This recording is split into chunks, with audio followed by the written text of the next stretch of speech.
ce matin. Tu adores ton ami. Ou bien tes talents. Ou bien tu adores quoi? Tu adores ton maquillage, tu vas courir.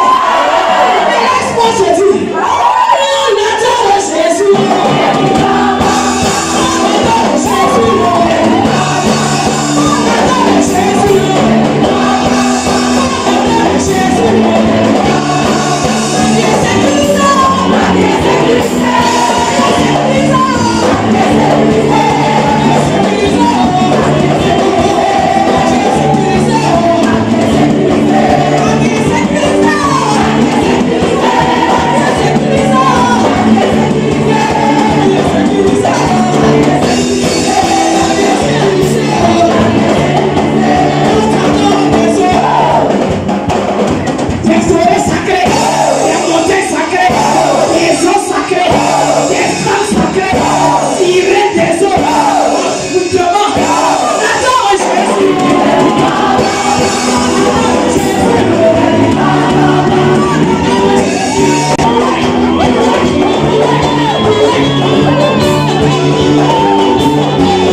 Pâques, tu vas dire au Seigneur, je veux mourir avec toi et vivre avec toi. Il a dit en Jean 11 au verset 25, je suis la résurrection et la vie. Si quelqu'un croit en moi, bien qu'il soit mort, il vivra. Alléluia.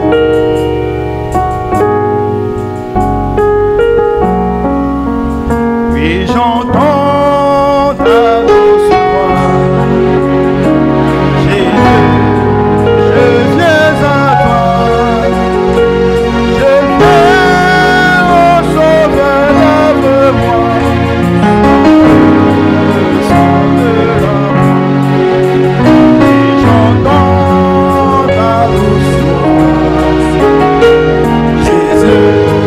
Je viens à toi.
cantiques, acclame le roi des rois, acclame le Dieu des dieux, acclame le Seigneur des seigneurs.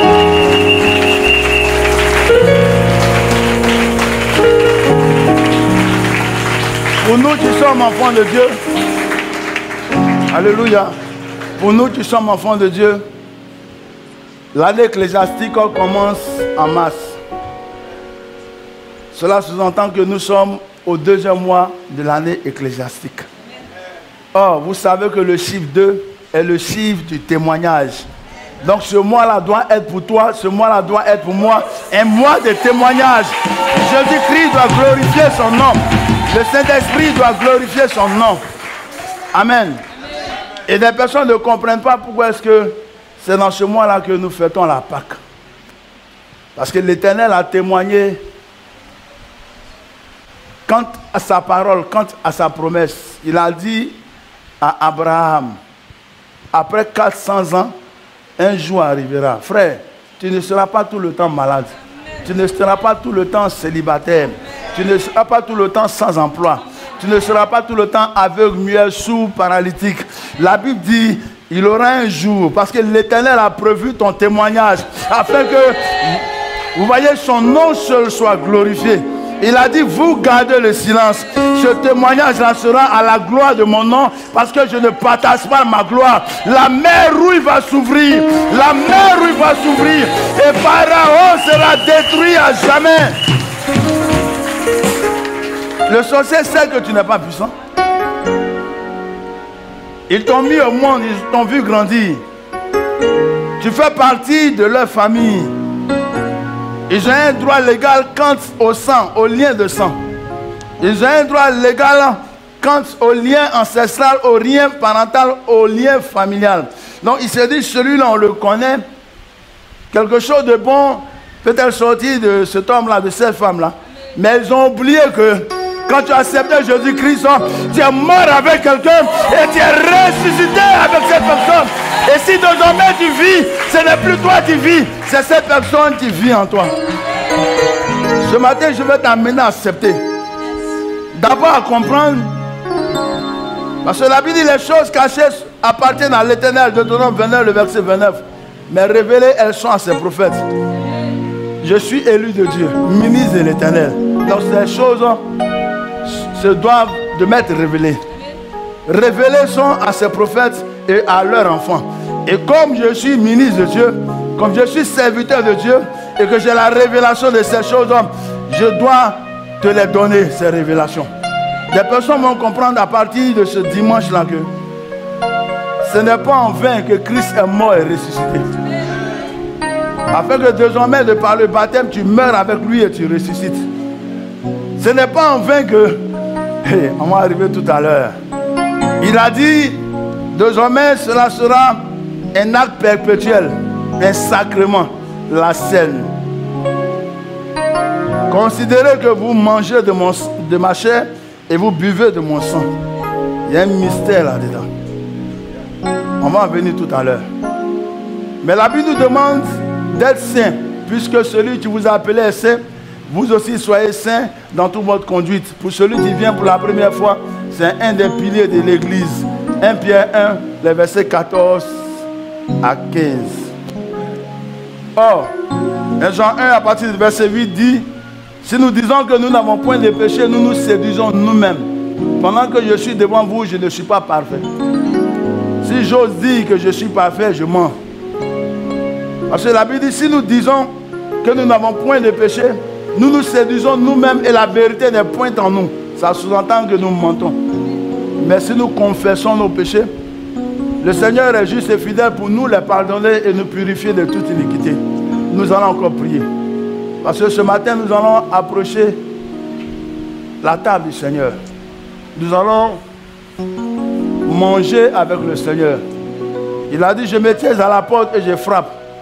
Quiconque entend ma voix et m'ouvre cette porte, j'entrerai chez lui, je souperai avec lui et lui avec moi. Ce matin, nous allons souper avec le Seigneur. Présenter ta robe au Seigneur. Pour toi, tu as une autorité, tu vas présenter ton manteau au Seigneur. Afin que nous ne soyons pas indignes de venir à sa table. Il a dit en Daniel 10, dès l'instant où tu as eu à cœur, moi l'Éternel, je t'avais déjà exaucé. Chacun va présenter au Seigneur l'état de son âme. Les hommes peuvent te juger. Les hommes peuvent te condamner. Si la sœur de Lazare, Marie, s'était contentée de dire, mais je suis une prostituée, comment pourrais-je approcher le Seigneur? On n'aurait pas parlé d'elle dans la Bible. Jésus-Christ a accepté la prostituée. Parce que la prostituée s'est repentie, s'est confessée sincèrement. À la croix de Golgotha, un homme était brigand. Et cet homme l'a dit, Seigneur, souviens-toi de moi aujourd'hui même. Car je reconnais que ma vie a été malséante. Je reconnais que, Éternel, j'ai été mauvais et je suis brigand. Raison pour laquelle je suis à la croix. Je paye quant à mon péché. Mais toi, tu n'as rien fait. J'ai ton témoignage. Seigneur, tu es saint. Seigneur, tu es juste. Accorde-moi ta justice, que je partage ta sainteté. Souviens-toi de moi.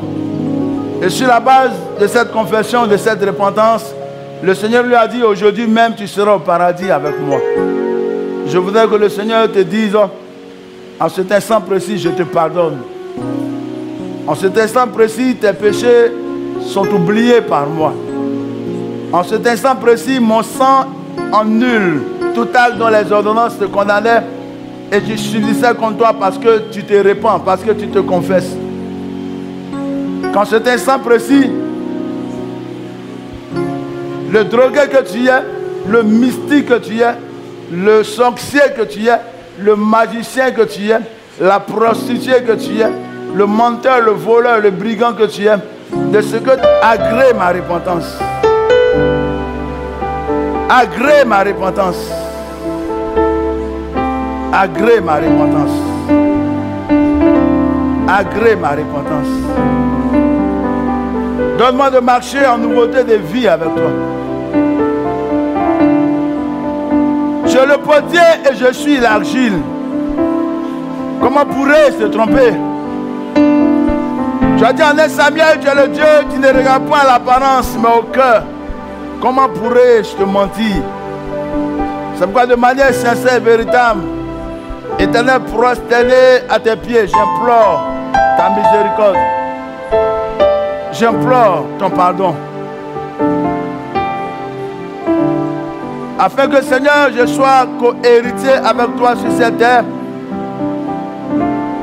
Et lorsque mon heure arrivera, je sois héritier. Et que dans ta félicité, Seigneur éternel, j'entre. Et que je vive éternellement avec toi. Raison pour laquelle, oh mon Dieu, je prie que je sois à l'abri du très haut que tu es, à l'homme du Tout-Puissant que le Saint-Esprit. Que ta parole, que ton sang témoigne en ma faveur.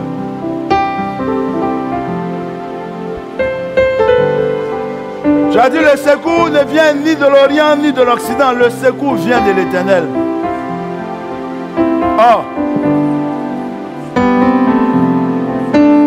en Jean 9 au verset 31, tu déclares que nous savons que l'Éternel Dieu n'exauce point le pécheur.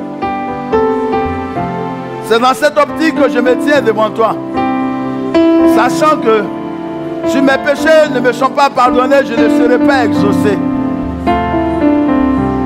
Seigneur, donne-moi de te servir. Donne-moi de t'honorer. Donne-moi de faire ta volonté. Que le jour du châtiment s'éloigne de moi. Que le jour de la condamnation s'éloigne de moi. Que le jour de la malédiction s'éloigne de moi. Que le jour de la mort matérielle, financière, spirituelle et précoce s'éloigne de moi. Car attiré si tu me rejettes. Tu m'as fait cette promesse que jamais tu ne m'abandonneras. Tu m'as dit revenez à moi et je reviendrai à vous. C'est pourquoi ce matin en toute humilité je reviens à toi. Oh Yeshua Mashiach, agrée ton fils que je suis. Agrée ta fille que je suis. Agrée ton serviteur. Agrée ta servante que je suis. Tu es mon Père. Tu es mon Père. Tu es mon Père. Père éternel, pardonne-moi. Pardonne-moi, oh Seigneur, ces paroles iniques qui sont sorties de ma bouche. Pardonne-moi, ces pensées iniques qui sont sorties de mon cœur. Pardonne-moi mes comportements qui ne t'ont pas honoré. Sanctifie-moi ce jour.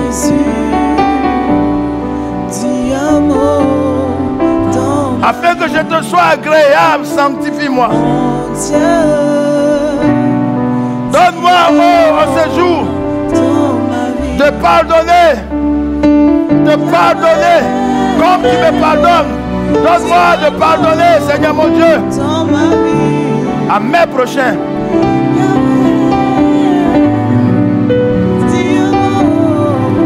Que le pardon qui émane de toi, éternel mon Dieu, soit attaché à mon âme, afin que je puisse pardonner à ceux qui m'ont fait du mal. Saint-Esprit, donne-moi de me réconcilier avec ceux qui m'ont fait du mal. Il y a des choses que je n'arrive pas à pardonner. Il y a des mots que je n'arrive pas à pardonner. Toi seul peux m'aider. Aide-moi à pardonner, Seigneur. Aide-moi à pardonner, Seigneur. Car la haine envahit mon cœur. La vengeance envahit mon cœur. Toi seul peux m'aider à pardonner. Toi seul peux m'aider à pardonner. Aide-moi à pardonner, Seigneur mon Dieu. Ces injustices qui m'ont été faites. Aide-moi à pardonner ces torts qui m'ont été faits. Aide-moi à pardonner mon prochain qui m'a fait du mal. Car tu as dit pardonne-nous nos offenses comme nous pardonnons aussi à ceux qui nous ont offensés. Oh, je voudrais que de ma bouche cette prière soit sincère ce matin. Oh Père, tu es vivant et nos âmes sont vivantes. Ce matin, agrée ce culte. Que nous ayons ta faveur, que nous ayons ton approbation. C'est pourquoi, en vertu des pouvoirs ecclésiastiques qui me sont conférés, Éternel, je te soumets ce culte de louange et d'adoration. Je te soumets cette deuxième phase du culte. Donne-nous encore d'obtenir de toi le témoignage de ton sang, du Saint-Esprit et de ta parole. Je prie que ce moment soit pour nous tous, tes serviteurs, tes servantes, tes élus, ton peuple, un moment de miracle, un moment de délivrance, un moment de guérison, un moment de parfaite action de l'Esprit. Je viens, Oui, je viens. et je me prosterne dans la main de Son nom. Je me tiens dans la présence du Seigneur, le Saint des Saints est là.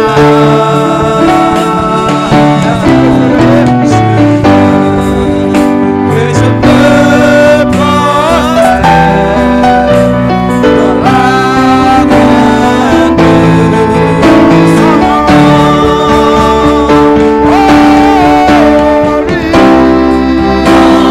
Ne soyez pas comme nos frères à côté. Gloire à Dieu. Qui vont devant la grotte mariale pour dire Maman Marie, merci. Tu as ouvert la mer rouge. Amen. Rendez à César ce qui est à César et à Dieu ce qui est à Dieu. On dit c'est un moment de délivrance. La Pâque est la délivrance. Le Seigneur a dit en Exode 20, je suis l'Éternel ton Dieu qui t'a fait sortir du pays d'Égypte, du pays de la servitude. Tu n'auras point d'autre Dieu devant ma face. C'est pourquoi nous sommes en train de célébrer notre délivrance. Nous sommes en train de célébrer le brisement du joug de la captivité, de la servitude. Et toi, pendant que nous sommes en train de célébrer le Dieu qui délivre, Je suis en joie car tu es tout pour moi. Regarde-moi, je glorifie ton Saint-Nom, Seigneur mon Dieu.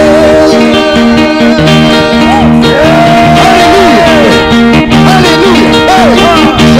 Je suis en joie car tu es tout pour moi. Regarde-moi, je glorifie ton Saint-Nom, Seigneur mon Dieu. Je suis en joie, je suis en joie.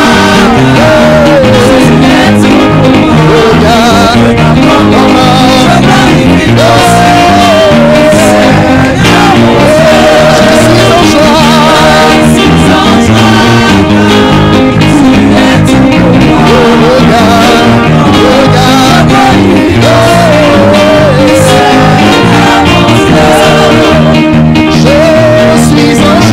suis en joie, je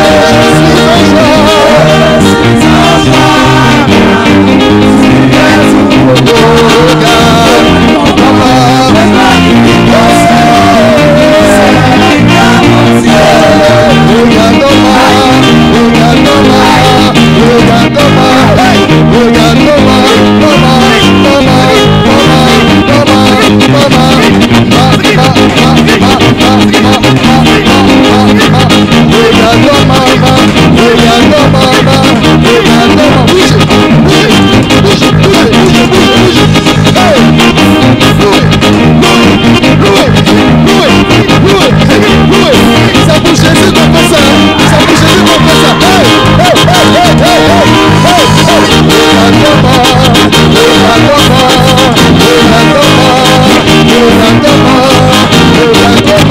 en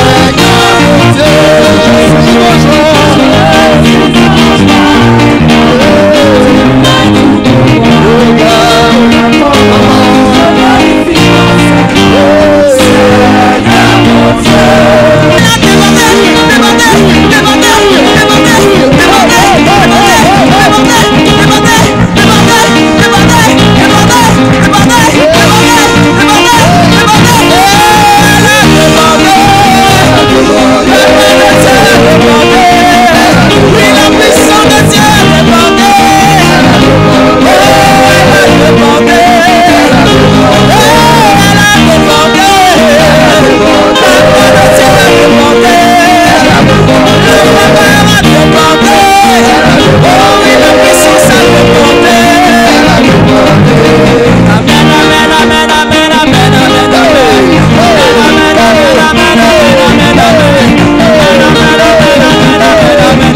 Corinthiens 1, le verset 18 dit, cette manière d'agir là, cette prédication de la croix est une folie pour ceux qui périssent. Mais pour nous qui croyons et agissons de la sorte, c'est une gloire, c'est une puissance. C'est moi l'Éternel. L'Éternel approuve ce genre de culte. L'Éternel approuve ce genre de peuple. C'est pourquoi, frère, de ce qu'il t'approuve ce matin, sois fier, sois heureux. Et dis-lui merci parce qu'il t'approuve. Dis-lui merci parce qu'il t'approuve. Dis-lui merci parce qu'il te glorifie. Adorons ton nom, Jéhovah.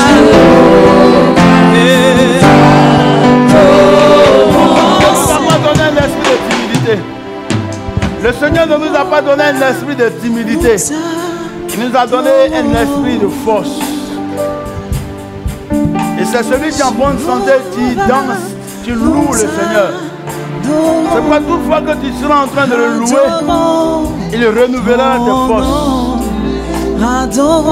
Je vous enseignais la dernière fois sur le mystère de la louange et de l'adoration. Il bénit son église. Amen. Aujourd'hui, nous allons parler d'une fête. Dis à ton frère une fête, parce que c'est une fête.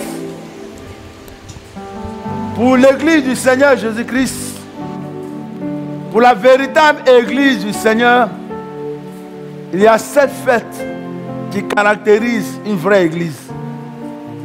Il y a 7 fêtes qui caractérisent la véritable église du Seigneur. Pourquoi est-ce que je dis une vraie église? Pourquoi est-ce que je dis la véritable église? Parce que le Seigneur dit dans les derniers temps, il y aura de faux prophètes. Or, un prophète étant établi sur une église, donc il aura aussi de fausses églises. Il aura de faux bergers et il aura de fausses bergeries. C'est pourquoi vous allez trouver des églises où des personnes font 10 fêtes, 12 fêtes, 17 fêtes. Mais la Bible dit, l'on reconnaîtra l'arbre par ses fruits. Et dans l'église du Seigneur Jésus-Christ, selon que la Bible dit ainsi, l'église est caractérisée par 7 fêtes. La première fête qui est célébrée dans la Bible, c'est la fête de la Pâque que nous célébrons aujourd'hui.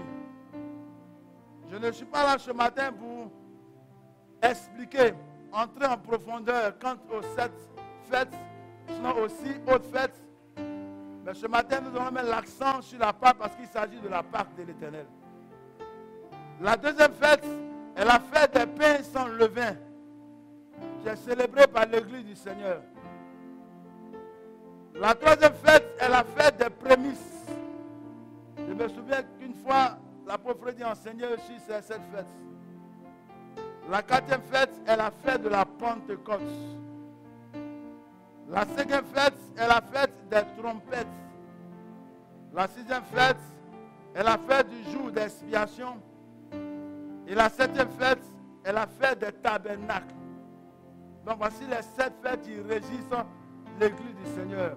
La Pâque, les pains sans levain, les prémices, la Pentecôte, les trompettes, le jour d'expiation et des tabernacles. Voici les fêtes, en plus de la Pâque, qui régissent, que le véritable chrétien, la véritable église a le devoir de fêter. Parce que bibliquement, le Seigneur le dit ainsi. Donc ce matin, il s'agit... Pourquoi la Pâque? La Pâque signifie passer outre. La Pâque signifie sauter quelque chose, sauter quelqu'un. Éviter quelque chose, éviter quelqu'un. Passer outre. Ne pas atteindre la chose, ne pas atteindre la personne. Ne pas cibler la chose, ne pas cibler la personne. C'est ce que la Pâque sous-entend. Donc cela sous-entend que si le sorcier avait pour mission de t'atteindre en cette année, si la magie avait pour mission de t'atteindre, si l'esprit de mort avait pour mission de t'atteindre, si le démon de célibat, de stérilité avait pour mission de t'atteindre, la Pâque vient lui signifier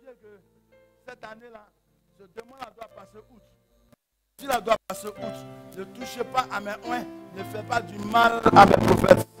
Et le Seigneur dit, c'est une alliance perpétuelle, générationnelle. Tant que le monde sera monde et qu'il aura des enfants de Dieu qu'on appelle les chrétiens, la Pâque va toujours être d'actualité. C'est pourquoi aujourd'hui, après combien de centaines d'années, nous célébrons encore la Pâque. Mais nous avons le devoir de connaître l'origine de la Pâque. Quelle est cette fête que le monde entier est en train de fêter? Les chrétiens, les non-chrétiens seront à partir du lundi, gloire à Dieu, en train de ne rien faire parce qu'on dit le lundi de Pâques. C'est un jour férié. Mais pourquoi est-ce que cette fête-là nous impose des jours fériés? Pourquoi est-ce que cette fête-là amène l'église au moins à marquer un arrêt et puis à se souvenir de quelque chose? Qu'est-ce qui s'est passé pour que nous parlons de la Pâque? Quel événement y a-t-il eu dans le passé pour que nous puissions nous rappeler chaque année et que nous puissions fêter la Pâque? C'est de ça qu'il va choisir ce matin. C'est pourquoi nous allons prendre nos Bibles en Exode 12, les versets 1 à 11. Exode chapitre 12, les versets 1 à 11.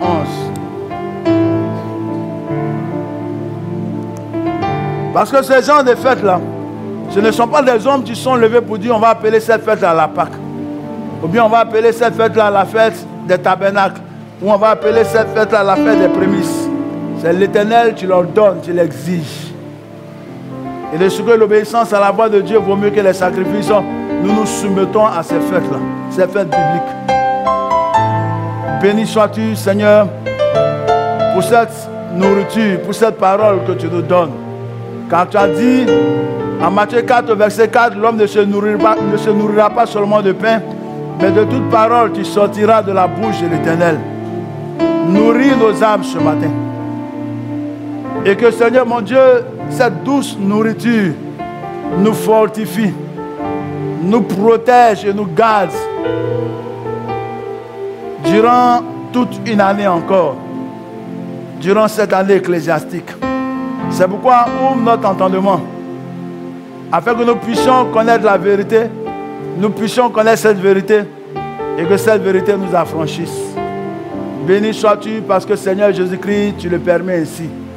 Nous disons ainsi soit-il en ton nom. Amen. Et je vais prendre la Bible. Pourquoi nous le faisons ainsi? Elle lit au nom du peuple. Et puis nous prêchons au nom des pasteurs. Cela sous-entend que le culte se fait dans une symbiose totale. Je le crois ainsi. Nous lisons la parole du Seigneur. Exode 12, les versets 1 à 11.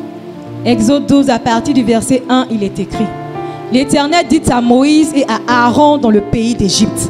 Dans le pays d'Égypte, l'Éternel parle à Moïse et à Aaron. La Bible dit dans le pays d'Égypte.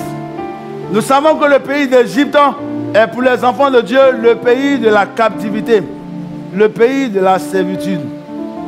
Et c'est en Égypte, dans ce pays de la servitude, de la captivité, ce pays de souffrance, ce pays de malheur, ce pays de maux, que le Seigneur se révèle à Moïse et à son grand frère Aaron. Et le Seigneur leur parle ainsi.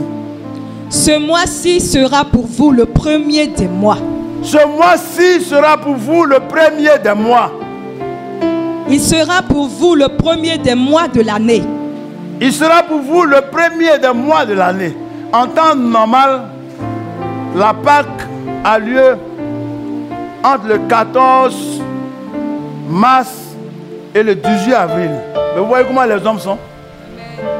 Ils sont en train de décaler la Pâque de sorte qu'aujourd'hui nous la fêtons en avril.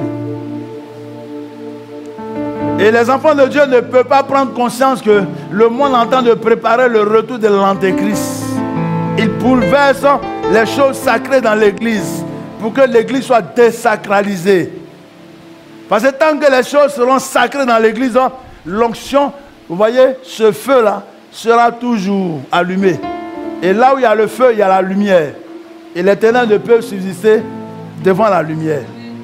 Donc, le diable en train de pervertir certaines choses. Mais nous bénissons le Seigneur parce que nous croyons que peu importe ce qu'il mette au 2e, au 3e mois, nous célébrons la Pâque. Parce que c'est le mystère de la Pâque qui nous intéresse. Ce n'est pas le jour, c'est le mystère de la Pâque qui nous intéresse. Cette fête-là, nous la fêterons. Amen. Amen. Et le Seigneur va s'adresser à ses serviteurs. Va s'adresser à Moïse qui est son ami. Il dit, je fais de toi Dieu. Exode 7, le verset 1, pour Pharaon. Et ton frère Aaron sera ton prophète. Donc l'Éternel Dieu parle à celui qui l'a établi comme Dieu sur Pharaon. Et parle à celui-là qui est censé être le prophète de Moïse. Et il leur parle ainsi. Parlez à toute l'assemblée d'Israël et dites. Dites à toute l'assemblée d'Israël. Le 10e jour de ce mois. Le 10e jour de ce mois. On prendra un agneau pour chaque famille. On prendra un agneau pour chaque famille. Un agneau pour chaque maison. Un agneau pour chaque maison. Si la maison est trop peu nombreuse pour un agneau. Si la maison est trop peu nombreuse pour un agneau. On le prendra avec son plus proche voisin selon le nombre des personnes. Amen. Vous n'avez pas constaté que depuis l'approche de la Pâque, tous ceux qui ont mis leur confiance au fétiche, au maraboutage sont en train de mourir en Côte d'Ivoire? On continue. Vous compterez pour cet agneau d'après ce que chacun peut manger. Ce sera un agneau sans défaut. Ce sera un agneau sans défaut. Mâle âgé d'1 an. Mâle âgé d'1 an. Vous pourrez prendre un agneau ou un chevreau. Donc de Jésus à Marie qui est mâle. Là j'insiste encore là-dessus. De Jésus à Marie. Si nous parlons de l'agneau sans défaut mâle, il s'agit de qui? Ok. Que ceux qui ont des oreilles pour entendre, entendent. Nous continuons. Vous le garderez jusqu'au 14e jour de ce mois et toute l'assemblée d'Israël l'immolera entre les 2 soirs. Du 10e jour, vous le garderez jusqu'au 14e jour. Amen. C'est pourquoi je vous disais tout à l'heure, c'est entre le 14 et le 18 mars. Amen. Et le 14e jour, quelque chose va se passer. On prendra de son sang. On prendra de son sang. Et on en mettra sur les 2 poteaux et sur le linteau de la porte des maisons où on le mangera. Cette même nuit, on en mangera la chair rôtie au feu. On la mangera avec des pains sans levain et des herbes amères. Vous ne le mangerez point à demi-cuit et bouilli dans l'eau. Mais il sera rôti au feu avec la tête, les jambes et l'intérieur. Les histoires des sagnants. Les chrétiens mangent de la vieille à moitié cuite. Gloire à Dieu. Amen. Le Seigneur dit, les chrétiens ne font pas ça. Le sagnant, hein, les mystiques savent pourquoi ils mangent ça. Amen. Ne sois pas snobiste. Sois un véritable serviteur, une véritable servante de l'Éternel. Amen. Vous n'en laisserez rien jusqu'au matin. Et s'il en reste quelque chose le matin, vous le brûlerez au feu. S'il en reste quelque chose le matin, vous le brûlerez au feu. Vous voyez, il y a trop de mystères dans ce que le Seigneur est en train de dire. Si nous voulons décortiquer ça, il va nous falloir une semaine. Il y a trop de mystères pour celui qui est esprit, pour celui qui a la révélation de l'Éternel, la révélation des choses cachées. Il y a trop de mystères. Et quand je parle de mystère, le mystique qui m'entend, il tremble. Amen. Il se dit où il se trouve là-bas, que l'homme de Dieu là ne dévoile pas les mystères qui se trouvent dans ça. Il y a trop de mystères. Vous voyez, ces mystères-là ont dégommé un homme qui s'appelait Dieu. Autant Moïse dit ainsi par l'Éternel, il dit ainsi par le Pharaon. Et le Seigneur a dit, je vais te donner une révélation dans laquelle se trouvent des mystères, une révélation codée. Quand vous allez l'appliquer, Pharaon va tomber. Amen. Amen. Le serviteur Sanogo a prêché si Pharaon va tomber. Je l'ai écouté plusieurs fois. Mais il n'a pas fait ressortir ces mystères. Si vous voulez un jour, peut-être qu'il n'a pas la notion. Il y a des mystères là-dedans. Amen. Quand tu mets en application ces mystères de ce que Dieu est en train de dire, quant à l'agneau, à comment le tuer, quand l'immoler, comment le manger, avec quoi le manger. Si je vous dévoile ça, tous les pharaons vont tomber autour de vous, à commencer par la nation. Allons-y. Ils m'écoutent. Ils ne peuvent pas commettre cette erreur de nous attaquer ou même de m'attaquer. Parce qu'ils savent que j'ai la révélation, j'ai le secret de comment les anéantir. Alléluia. Moïse était insignifiant. Hein? Gédéon était insignifiant. Élisée était insignifiant. Mais tous ceux qui les ont touchés ont compris que on ne touche pas aux élus de Dieu, aux prophètes de l'Éternel. Allons-y. Au verset 11. Quand vous le mangerez, vous aurez vos reins sains. Quand vous le mangerez, vous aurez vos reins sains. Vos souliers aux pieds et votre bâton à la main. C'est-à-dire, apprêtez-vous quand vous êtes en train de manger. Et vous le mangerez à la hâte. Vous empressez de manger cela. C'est la Pâque de l'Éternel. Dis à ton frère, c'est la Pâque de l'Éternel. En 11 versets se trouvent des mystères pas possibles. Mais je vais me contenter de la Pâque. Parce que si je décode ces 11 versets, au sortir d'ici, là, il y aura trop d'assassins spirituels. Vous allez tuer tous les sorciers, les mystiques dans vos quartiers, dans vos familles et consorts. Vous allez rendre des personnes aveugles, vous allez rendre des personnes paralytiques. Frère, je ne suis pas devant vous pour ces choses-là. Je suis devant vous pour la Pâque. Alléluia. Je disais tantôt que c'est une fête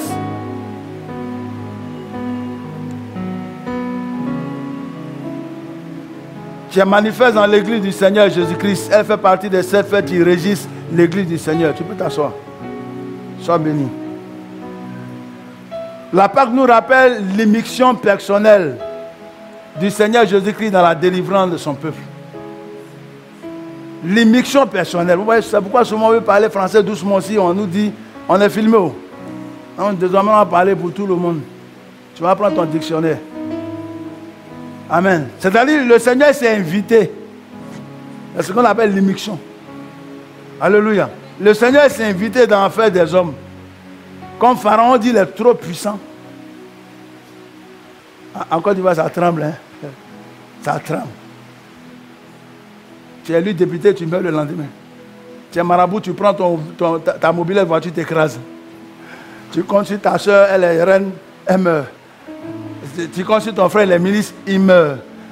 On ne sait plus à qui se vouer. C'est alors qu'ils vont comprendre que quiconque croit en lui ne sera jamais confus. Quelque chose est en train de se passer et les sachants sont en train de trembler. Je dis les sachants. Parce que quand on parle de forêt sacrée, n'importe qui ne rentre pas là-bas. C'est les initiés. Ce vent qui est en train de souffler sur la Côte d'Ivoire là, les initiés sont en train de trembler. Dans le camp des ténèbres, ils sont en train de trembler. Je te dis une vérité, toi tu m'écoutes. Ils savent que ce n'est pas Satan qui est à la base de ça, mais une force que Satan ne maîtrise pas, une force que les démons ne maîtrisent pas, une force que les missiles ne maîtrisent pas, s'est levée sur la nation. Ce n'est pas les armes. La Bible dit, les armes avec lesquelles nous combattons ne sont pas charnelles, donc elles ne sont pas physiques, mais elles sont puissantes, efficaces pour renverser les forteresses. Ça fait peur. Comme ces aveugles, ces lépreux au moins qui rentraient dans le camp des Philistins. C'est une promesse. Dis à ton frère, la Pâque est une promesse. Prends Genèse 15, les versets 13 à 14. C'est une promesse. Et c'est pourquoi je dis, tu ne seras pas tous les jours célibataire. Tu ne seras pas tous les jours malade. Tu ne seras pas tous les jours mendiant. Tu ne seras pas tout le temps stérile. Tu ne seras pas tout le temps chômeur. Parce qu'une promesse a été faite que de chômeur que tu es, tu travailleras. De stérile que tu es, tu enfanteras. De célibataire que tu es, tu seras marié. De malade que tu guériras. De pauvre que tu es, tu seras enrichi. Une promesse a été faite. Et la Bible dit en Habakkuk, elle marche vers son thème, elle finira par s'accomplir. Elle s'accomplira certainement. Tu me comprends? Donc ce n'était pas une histoire des Juifs qui criaient. C'était une histoire d'une promesse qui a été faite à quelqu'un. Lisons ce passage. Genèse 15, à partir du verset 13, il est écrit: Et l'Éternel dit à Abraham, Et l'Éternel dit à Abraham, sache que tes descendants seront étrangers dans un pays. il n'a pas dit à Abraham. Parce que la manifestation, l'onction qui accomplirait ces choses n'avait pas encore été donnée à cet homme-là. L'Éternel n'avait pas encore commencé sa délivrance, sa restauration. Il était l'homme ancien qui acceptait de marcher avec le Seigneur. Et pendant qu'il marcherait avec le Seigneur, des liens, des malédictions, des jougs seraient brisés. Non, pour le moment, il s'appelait Abraham. Vous voyez, il a dit à Jérémie, avant que tu ne fusses dans le sein de ta mère, je te connaissais, je t'ai établi. Amen. Alléluia. Amen. Mais pendant qu'il dit avant que tu ne fusses dans le sein de ta mère, Jérémie n'est pas né prophète. Il a vécu comme notre Seigneur Jésus-Christ qui a été charpentier. Amen. Donc Jérémie a sûrement aussi péché. Jérémie a sûrement aussi commis l'iniquité. Mais le Seigneur le prévient qu'un temps arriverait où lui, Dieu, ferait de lui prophète des nations. Au verset 10 du chapitre 1, il lui donnerait le pouvoir de détruire, il lui donnerait le pouvoir d'arracher, de ruiner, d'abattre, de planter et de bâtir. C'est pourquoi il dit un temps nouveau est pour toi. Amen. Côte d'Ivoire, un temps nouveau est pour toi. Ça va, tu es prophète dans la nation. Amen. Je suis arrivé à ça où il ne maigrit plus, il a fini ça.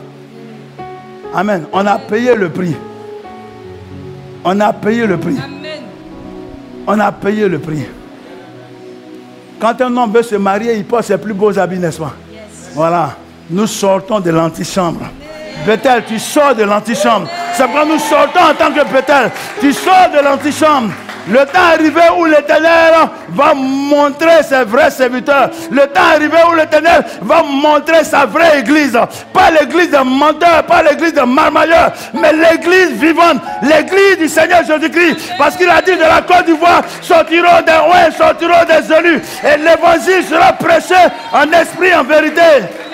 L'Éternel ne ment pas. De ce que ces prophéties ont été données de la Côte d'Ivoire, ce n'est pas une histoire de les Ivoiriens se sont détournés, que le Seigneur s'est repenti. Il ment. Amen. Cette prophétie s'accomplira certainement. Amen. Je cherche des hommes. C'est pourquoi de 400 ans, la promesse a fait 470 ans. Arrêtez ces bêtises. Alléluia. Nous continuons. Sache que tes descendants seront étrangers dans un pays qui ne sera point à eux. Les enfants qui vont naître de toi, Abraham, j'ai dit, ils seront comme les étoiles des cieux et le sable de la mer. Donc, ça sera une multitude. Ils seront nombreux, des millions et des millions. Mais avant que ces choses ne se fassent, un groupe ira en captivité. Moi, Dieu, je vais permettre ça. Amen. Je sais pourquoi je permets ces choses. L'asile peut-être dit au potier pourquoi me façonnes-tu la chose. Donc Abraham écrit qu'un temps va arriver. Ça ne sera pas une malédiction. Ça ne sera pas une condamnation. C'est moi Dieu qui permet ces choses. Il a dit en Lamentation 3 verset 38, n'est-ce pas la volonté de Dieu que les maux et les biens nous arrivent? Amen. Donc Abraham écrit ça. Pour ne pas que tu murmures quand le temps va arriver. Amen. Tu es stérile? Glorifie le nom du Seigneur. Parce que Jésus a dit, vous voyez, cet enfant est né aveugle, pas parce qu'il est maudit, mais pour que la gloire de Dieu éclate. Amen. Donc la situation que tu vis est pour que la gloire de Dieu éclate. Quand le chrétien est confronté à la prison, c'est pour que la gloire de Dieu éclate. Comme Paul et Silas, comme Pierre. Quand le chrétien est confronté à la maladie, c'est pour que la gloire de Dieu éclate. Comme cette femme malade pendant 12 ans. Quand le chrétien est confronté à la stérilité comme Anne, comme Sarah, c'est pour que la gloire de Dieu éclate. Quand le chrétien est confronté à la pauvreté, au rejet comme Salomon, c'est pour que la gloire de Dieu éclate. Donc toi, garde le silence. La gloire de Dieu dépend de l'Éternel. Autant marqué par Dieu, elle éclatera dans ta vie. C'est ça la foi. Autant en Exode 14, il a dit gardez le silence. Autant en Acte 1, il a dit attendez. Amen.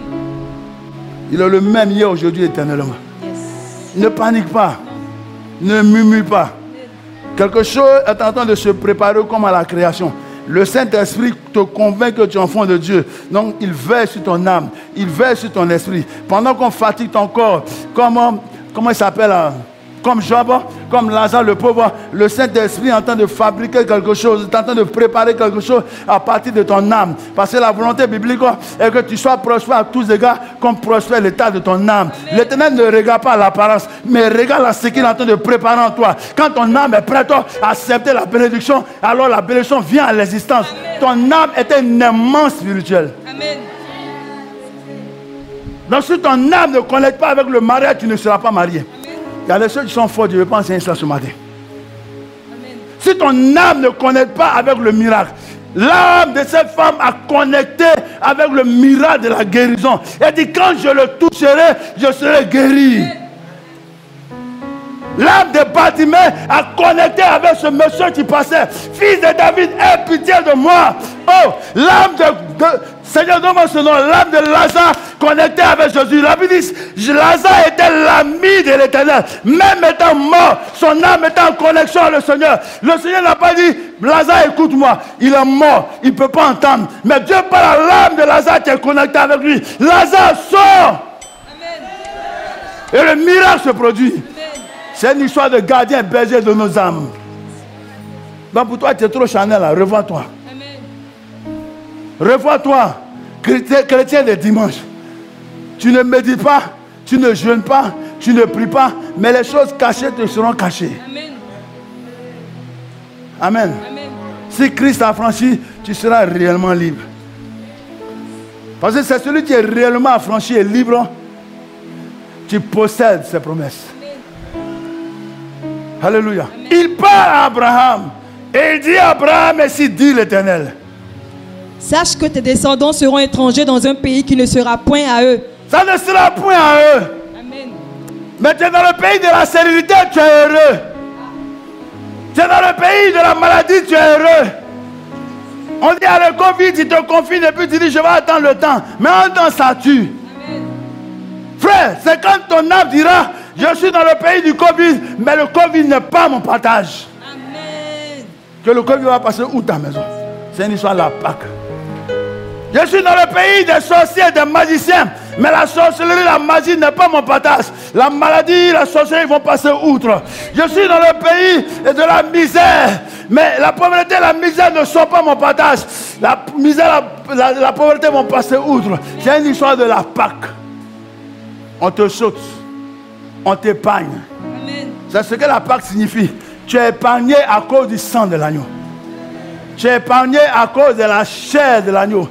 C'est pourquoi nous célébrons la scène en mémoire de son sang et de sa chair. Il parle à Abraham.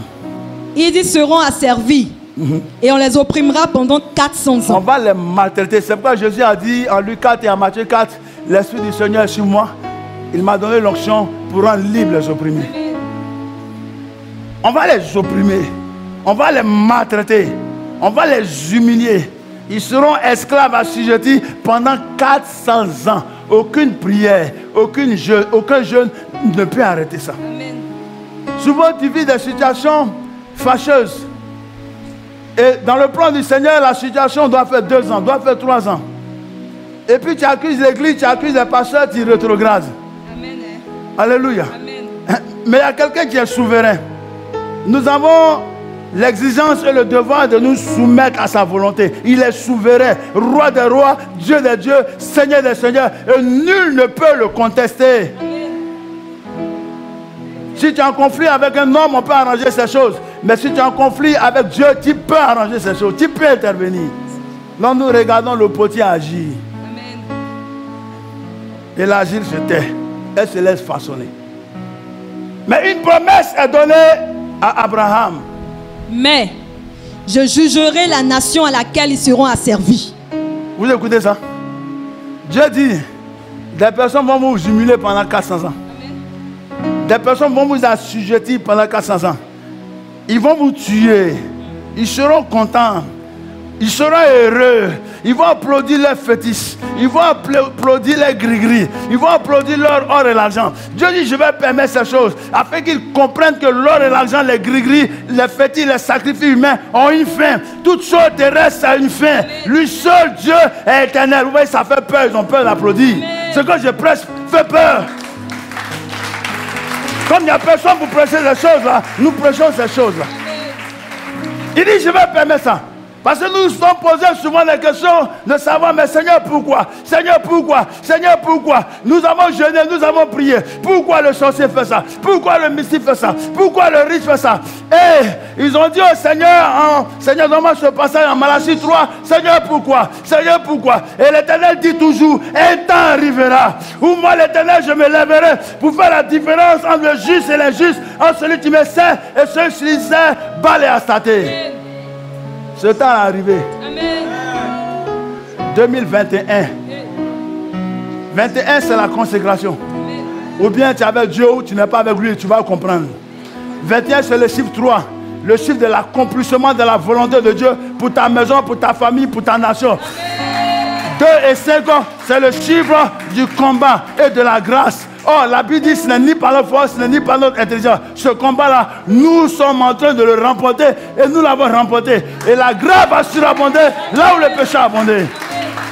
C'est pourquoi il dit l'année de la restauration, l'année de la restitution, l'année de la résurrection. Je suis prophète et apôtre et je sais ces choses. Sinon, le Seigneur n'aurait pas fait de moi un père fondateur. Je ne suis plus un enfant.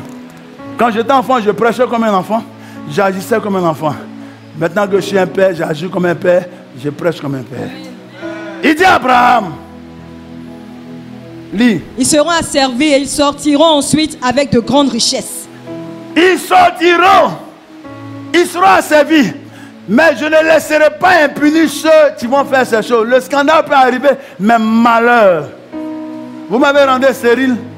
Mais le jour où vous voyez mon ventre en train de sortir, c'est que le malheur commence sur vous. Amen.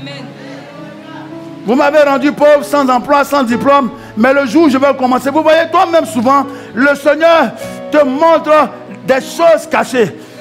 Pour toi, tu as été combattu pendant des années. Quant à ton voyage, quant à ta réussite, quant à ton succès, quant à ta guérison, quand la chose commence à venir, c'est ainsi dans le camp de tes ennemis que le malheur commencera à s'abattre sur eux. C'est pourquoi il dit, ne vous vengez pas vous-même. Romains 12, le verset 19. Laissez agir la colère, car à moi la vengeance, à moi la rétribution, dit l'Éternel. Il dit, je vais me venger. Les 400 ans là ne seront pas en vain. Mais il ne dit pas comment il va se venger. Amen. Ce peuple qui vous a assujetti, ces familles qui vous ont assujetti, ces Potiphar qui vous ont assujetti, un temps arrivera au moment où Dieu, je vais me venger. Joseph, tu es allé en prison. Potiphar est mort, tu es mort.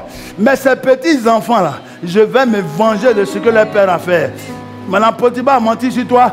Les enfants qu'elle a mis au monde, je vais me venger d'eux dans les années à venir. Vous jouez avec Dieu quoi. Lui, il ne laisse pas son palabre dehors. Amen. C'est pourquoi il dit pardonnez. Ivoiriens, pardonnez-vous. Pardonnez-nous nos offenses comme nous pardonnons aussi à ceux qui nous ont offensés. Parce qu'il y a quelqu'un qui s'appelle Dieu. Il ne laisse pas impunir l'injustice. Alléluia. Je délivrerai ton peuple, Abraham. Je délivrerai tes enfants de la servitude de ce peuple-là et de leur Dieu. Donc quand un homme se frappe la poitrine, un roi présent se frappe la poitrine pour dire je suis inamovible, il se séduit lui-même et la vérité n'est point en lui. L'élévation vient de Dieu. La royauté vient de Dieu. L'autorité émane de Dieu. C'est pourquoi il dit de nous soumettre à l'autorité établie. Amen. Alléluia. Donc une promesse est faite à Abraham. Promesse de délivrance. Alléluia. Amen. Et le Seigneur a dit, autant que moi de l'Éternel j'aurais choisi. Parce que ce temps est marqué. Abraham, meurs en paix. Quand ton jour, quand ton temps de mourir arrivera, ne murmure pas que tu n'as pas vu ces choses-là. Meurs en paix. Parce que ces choses-là vont arriver. J'ai dit en Ésaïe 55 ans, je veille sur ma parole pour l'accomplir. Donc, Abraham est mort en paix. Il a eu Isaac. Donc, il n'a pas vu des enfants comme les étoiles des cieux. Il n'a pas vu des enfants comme le sable de la mer. Mais le Seigneur lui a dit, meurs en paix. Ces choses vont arriver. Te voici enfant d'Abraham. Me voici enfant d'Abraham. C'est pourquoi acclame le Seigneur de ce qu'il a fait pour toi, enfant d'Abraham. Nous sommes aujourd'hui les enfants d'Abraham. Nous sommes aujourd'hui les enfants de l'Alliance. Il est omniscient. Il a vu ces choses-là dans des centaines d'années, des milliers d'années. La vie d'Abraham était courte pour comprendre ces vérités-là. Alléluia. C'est pourquoi elle a foi en Jésus-Christ. Quand l'Éternel dit quelque chose, il l'accomplit. Amen. Alléluia.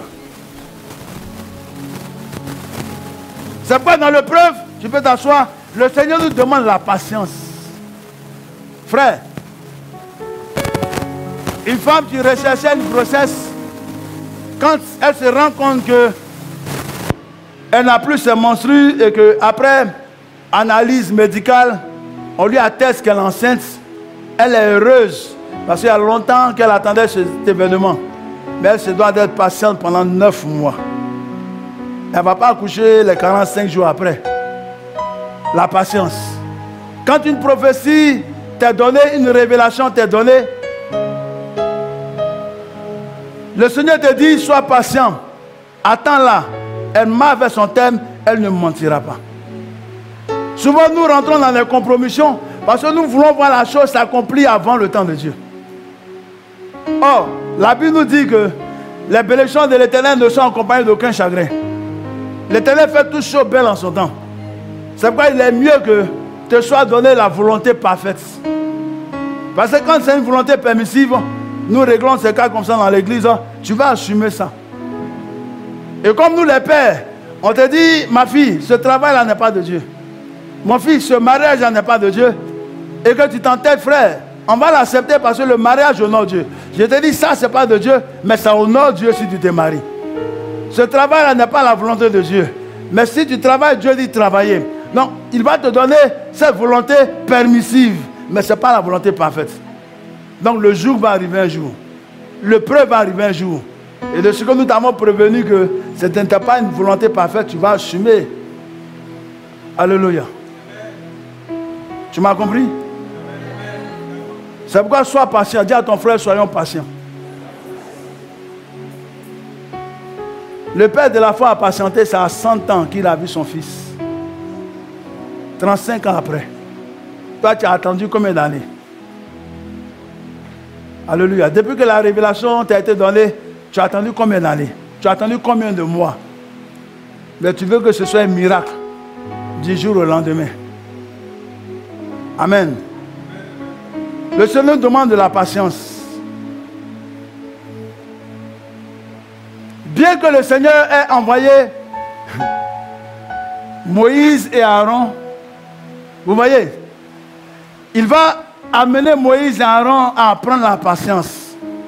Des hommes de Dieu pensent que parce qu'ils ont l'onction, ils vont se permettre à dire malade, guéri, femme, enfance, mariez-vous, les voyages, la bénédiction, le travail. Frère, tu es sorcier quand tu fais ça, tu es magicien. Parce que nous sommes conduits par un maître qui s'appelle Jésus-Christ. Le pasteur ne décide pas de lui-même. Sinon qu'il a une alliance particulière. J'ai accompli la parole de mon serviteur et je confirme ce que prédit mon envoyé. Ésaïe 44, le verset 26. Sinon, nous sommes soumis à une autorité qui s'appelle Jésus. Et Galates 5, le verset 16 dit, marchez selon l'esprit et vous ne serez pas charnel aussi dans le ministère. C'est pourquoi le pasteur peut te dire, ma fille, pas que je ne peux pas prier pour que tu sois guéri, mais le Seigneur dit, ce n'est pas le temps, patientons. Et nous courons vers les faux prophètes. Qui vont nous séduire et qui vont nous ruiner. Et puis, quelques 5 ans après, nous nous rendons compte qu'il était à la solde de Baal et d'Astarté et nous maudissons Dieu. Nous n'avons pas discerné que c'était un faux prophète, un faux serviteur. Nous maudissons Dieu. Mais c'est toi qui n'as pas été fervent d'esprit. Tu avais en face de toi un escroc, un faux prophète, un voleur, un destructeur. C'est pourquoi discerner, c'est un don de l'esprit. Alléluia. L'Éternel va éprouver Moïse. Moïse arrive tout confiant. Et puis il dit à Aaron, dis à Pharaon, aujourd'hui même, laisse aller mon peuple. Quelqu'un qui t'a assujetti pendant 400 ans. Le sorcier là, tu as son poulet dans sa cour. Alléluia. C'est temps-ci les gens sont en train de faire des choses bizarres. Après avoir mis un chien dans ma cour, j'ai des poulets maintenant. Je t'ai attaché dans ma maison. Toi le pain, Le chien, tu es à côté de moi. Amen. Donc quand je chicote mon chien comme ça, c'est toi qui chicote. Quand je fagare mon poulet, mon ami, tu as un problème. C'est prophétique. Tu vas comprendre pourquoi il dit c'est prophétique. Parce que je me suis rendu compte que tous les mystiques ont les doublements de autres choses. Ils font quoi avec? J'ai dit, si nous rentrons dans les choses, frère, tu vas tuer au sortir d'ici. Donc allons-y avec la Pâque. Votre père est en train d'être dangereux. Je comprends pourquoi le Seigneur dit, ils vont dire qu'on est mystique et sorcier là. La dimension de révélation où on rentre là, ça fait peur à toi-même, tu la reçois. Alléluia. Moïse arrive tout zélé là, il dit, oh, je vais montrer quelque chose à Pharaon. Hé, Pharaon, laisse aller mon peuple. Pharaon dit non. Moïse dit, tu me connais? Ça c'est le zèle. Romains 12, le verset 11. Ayez du zèle. Mais la Bible dit, soyez fervents d'esprit et servez l'Éternel. Moïse est venu avec le zèle. Parce qu'il a entendu l'Éternel dire, je fais de toi Dieu. Il connaissait Pharaon. Tu connais le sorcier, tu connais le mystique, tu connais l'homme fort, tu connais sa capacité de nuisance. Mais comme il a reçu de Dieu l'assurance qu'il est Dieu sur Pharaon, il pense que c'est le même jour. Tes petits 40 jours, 21 jours de jeûne là, ne peuvent rien devant une malédiction. Les personnes viennent, j'ai fait 3 jours de jeûne. Oh, les démons étaient chassés. Amen. Mais la malédiction a ses effets. Quand on soigne la plaie au moins, elle ne guérit pas en 1 jour. Elle va se guérir, elle va cicatriser. Et selon que ton ADN est fort, la plaie va finir plus tard. La cicatrice va partir. Donc c'est un processus. Mais Moïse pensait comme nous autres là, que c'est dès que. Il jette son bâton. Il sait que le bâton là devient un serpent. Moïse a déjà vu ça. Amen. Tu sais que quand tu fais 3 jours, le sorcier a problème à la maison. Tu sais que quand tu apportes ta dîme, ton offrande, ils ont problème au village. Tu sais que quand tu jeûnes et pries, ils ont problème. Amen. Mes frères, souvent Dieu permet que le démon aussi résiste. Il jette son bâton. Et Pharaon dit, wow! Wow! Quelle onction! Mais Moïse, c'est dangereux. Moïse dit, ouais, reste là, il n'a encore rien vu. Et puis le serpent fait comme ça. Les satrapes de Pharaon, ces magiciens, ces sorciers là, tic. Et puis Pharaon dit, répondez-moi ça. Amen. Ils jettent leur bâton aussi. Et puis 2 serpents, 2 contre 1. Et puis le serpent de Moïse dit, vous ne savez pas, vous voyez sans serpent. Mais je suis un serpent délivré. Je suis le serpent d'airain qu'on regarde et puis on ne meurt pas. Je suis le serpent qui a été envoyé pour détruire le serpent ancien qu'on appelle Pharaon. Je vais te montrer que je suis venu pour te détruire. À partir d'aujourd'hui, le combat a commencé. Et puis les avales, c'est un témoignage que Pharaon va perdre le combat. Il y a 2 serpents de Pharaon dans le ventre du serpent de Moïse. Donc Moïse a le cachet de la victoire, puis il reprend. C'est-à-dire la guerre va commencer.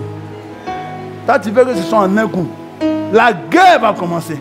Dès l'instant où tu as commencé ton 3 jours, dès l'instant où tu as commencé tes 7 jours, tes 21 jours, dans le monde mystique, le monde des ténèbres, ils savent que les funérailles commencent. Mais ne te dis pas ça. Ils vont te perturber, ils vont perturber ton adoration, te faire sortir de cette église-là, parce qu'ils savent que si tu demeures là, sous l'autorité de Moïse, c'est fini pour eux. Et le combat commence. Alléluia.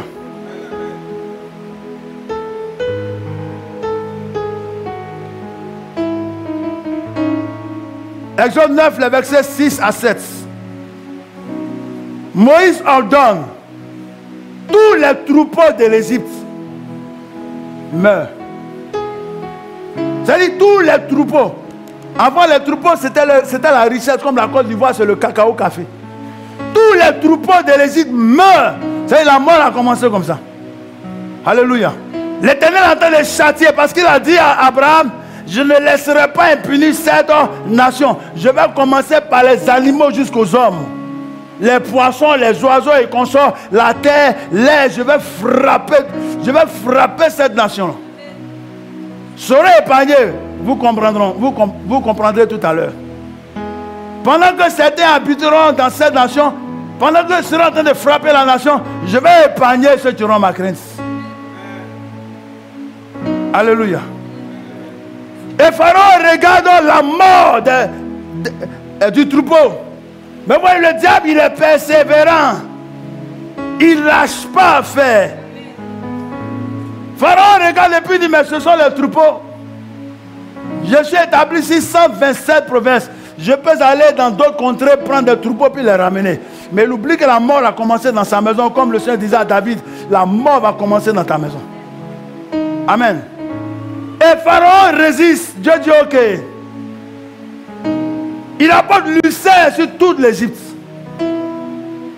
Alléluia. Il apporte l'ulcère. Comme aujourd'hui la Covid est en train de frapper le monde entier. Il apporte l'ulcère sur toute l'Égypte. Ce sont des signes du châtiment. Et les Égyptiens sont frappés du cerf. Les habitants de l'Égypte sont frappés du cerf. Mais ce qu'ils ne comprennent pas, c'est que depuis là, ils n'ont pas discerné que ça ne touche pas les descendants d'Abraham. Tu n'es pas concerné. Parce que tu as l'abri du très haut, tu as l'homme du Tout-Puissant. 1000 tomberont à ta gauche, 10 000 tomberont à ta droite. Tu ne seras pas à terre. La contagion et l'insolation du frappe en plein midi ne te toucheront point. Et quand par malheur ces choses te toucheront, il enverra son ange te sauver. Je vous rends ce témoignage. Ils ont testé mon fils positif à la Covid en Italie. Il m'a appelé, il dit, papa, je suis mort. Papa, je suis mort. Il y a Covid. Il dit, moi, mes enfants ne me mettent pas comme ça. Il était marié, tu viens d'avoir un enfant. Ce n'est pas pour laisser notre petite fille veuve. Mets ta main sur ta tête. Covid. C'est le prophète, dis-lui, tu te parles. Sors de son corps. Quand les médecins reviennent là, qu'il ne te trouve plus dans son corps. Appelez Mazola. Le Covid est sorti très rapidement de son corps comme il est entré. Et puis il vit à sa femme et ses enfants. Carrément. De par ses maîtres ici, nous sommes guéris. Si tu ne crois pas en cela, moi je crois en cela. Amen. Pharaon dit, ok. Il n'y a pas de problème. Je vais résister. Moïse dit, bon. Pharaon, tu veux résister. Ok, le combat va commencer. La Bible dit, résistez au diable et il s'enfuira loin de vous. Moïse a combattu à partir de quoi? Sa verge. Jusqu'à la fin. À partir du commencement en Exode 3, le Seigneur lui a dit, voici ton âme. Voici l'âme avec laquelle tu vas combattre. Sa verge. Amen. C'est pourquoi il a présenté son âme à Pharaon pour dire, c'est ça là, tu vas te détruire. Quelle âme as-tu en tant que chrétien? Amen. Il arrive devant le Nil. Exode 4, les versets 20 à 21. Et puis il dit, Nil, c'est toi qui es le fleuve adoré dans toute l'Égypte. C'est à partir de toi qu'on adore les rivières, à partir de toi qu'on adore les étangs, ainsi de suite. J'ordonne que toutes les eaux de l'Égypte se transforment en sang. Alléluia. Et toutes les eaux de l'Égypte se transforment en sang. Et Pharaon dit à ses magiciens, démontrer au monde que Moïse ment. C'est pas facile de servir Dieu. Hein? Parce que pendant que des miracles se font, pendant que des paroles de connaissance sont données, des prophéties sont révélées, certains même parmi le peuple disent, est-ce que c'est vrai? Le pasteur, est-ce que c'est Dieu même qui fait ça avec lui? Alléluia. Parce que tu es un être naturel, normal comme tout le monde. Et puis tu imposes les mains à quelqu'un, il y a un miracle. Ils ont dit de Jésus-Christ, on le connaît. Son père n'est-il pas Joseph? Sa mère n'est-il pas Marie? Ses frères ne sont-ils pas Jean, Jacques et Jude? Ses soeurs ne sont-elles pas là? Lui va faire quoi pour nous? Il dit aucun miracle ne se fera à Nazareth. Parce que vous n'avez pas cru. Alléluia. Il parle aux eaux de l'Égypte. Et les eaux se changent en sang. Pharaon dit, confondez-le. Démontrez-lui que ce n'est pas de Dieu. C'est Moïse qui est magicien. Alléluia. Alléluia. Et puis les magiciens de Satan font la même chose. Et puis le peuple dit, on dirait que Moïse n'est pas venu nous délivrer. Hein? On dirait que ce que Moïse est en train de faire là, il a pris la magie à Madian. Amen. Moïse aurait pu baisser les bras. Mais le Seigneur lui a dit, je vais frapper les eaux. et puis je vais frapper les habitants des eaux. Les poissons sont morts. Les poissons de l'Égypte, après le troupeau, les poissons sont morts. Il est en train d'appauvrir, d'affamer l'église. Sinon, l'Égypte. Alléluia. Et Pharaon fait la même chose. La troisième plaie. Le Seigneur dit à Moïse, en Exode 8, les versets 1 à 2, ordonne. Les grenouilles vont venir à l'existence. J'en parle dans la révélation de pourquoi poisson mort, pourquoi grenouille. Parce que dans le spirituel, dans le domaine de la démonologie, la grenouille est un esprit. Mais je ne suis pas venu là pour enseigner ça. J'enseigne la Pâque. C'est pourquoi il dit à les mystères, si je voulais enseigner, ça allait être peut-être sur une semaine. La grenouille là, c'est un esprit. C'est un retour à l'envoyeur. Amen. C'est un retour à l'envoyeur. La grenouille est l'image de l'esprit de mort. La grenouille est l'image de l'esprit des eaux. La grenouille est l'image du démon de folie, de l'esprit de confusion. Il dit retourne à l'envoyeur. La confusion est finie, la souffrance est finie. Alléluia. Si mes enfants, va dans la maison de Pharaon et des Égyptiens, va s'aimer la zizanie. Va les perturber qui ne dorment même pas. C'est pourquoi quand une grenouille est à ta fenêtre et qu'elle fait quoi, tu ne peux pas dormir, frère. Tu vas sortir pour la chasser ou pour la tuer. Il amène ça vers Pharaon, vers les Égyptiens. Amen. Et pendant que, vous voyez, à partir du troisième miracle, les satrapes de Pharaon se sont arrêtés. Ils ont été limités à ça. Et puis, Moïse va commencer pour lui maintenant la perfection, les 7 autres. En plus des grenouilles, il amène à l'existence, il frappe la terre et des poux. La poussière devient des poux. Et dis à ton frère, les Égyptiens croussa. Tu ne peux pas dormir. Des mangeaisons. C'est-à-dire, tu tout ce qui est égyptien. La Pâque dit passer outre. Ça ne touche pas. Vous voyez, à Goshen, cette ville que le pharaon de Joseph a donné à Joseph, les enfants d'Israël étaient parqués là, Goshen. Mais toute l'Égypte était frappée par ces mots. La poussière est devenue des puces, des poux. Poux dans les cheveux, tiques dans ton corps. Amen. Ils chussaient le sang des Égyptiens parce que les Égyptiens adoraient le vampire. Amen. C'est l'image du vampire. C'est l'image de celui qui fait les sacrifices humains. C'est l'image de celui qui fait les sacrifices de sang. Le poux dans ton corps. Amen. Et les malheurs de l'Égypte, des Égyptiens ont commencé. À moi la vengeance. Alléluia. La cinquième plaie. Moïse ordonne, Exode 8, les versets 20 à 21. Moïse ordonne qu'après les poux, ce soit des mouches venimeuses. Comment on les appelle là? Les mouches, c'est les moucherons. C'est-à-dire, les moustiques même ne sucent pas bien ton sang. Des moucherons sur toute l'Égypte. Autant tu dis, l'Égyptien, c'est pas lui seul maintenant. Sur toute l'Égypte. Amen.